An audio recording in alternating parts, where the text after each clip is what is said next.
Enabling reduce motion on your iPhone 16 helps minimize animation effects and transitions, making the interface more comfortable for users who experience motion sensitivity or prefer simpler visual effects.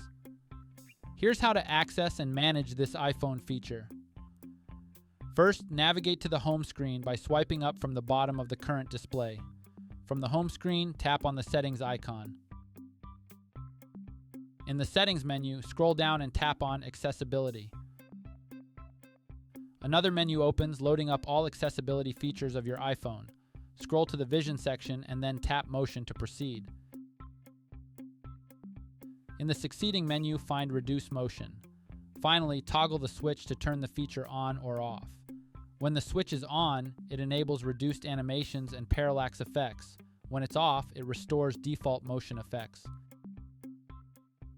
You will notice simpler crossfade transitions, reduced parallax effects on icons, and overall minimized UI motion when reduce motion is enabled. This can significantly improve accessibility for users with motion sensitivities, reduce visual distractions, and potentially improve battery life. If you don't find the need to use this feature, then you can just toggle the reduce motion switch off again. And that's it. Please subscribe to this channel if you found this video helpful. Thanks for watching.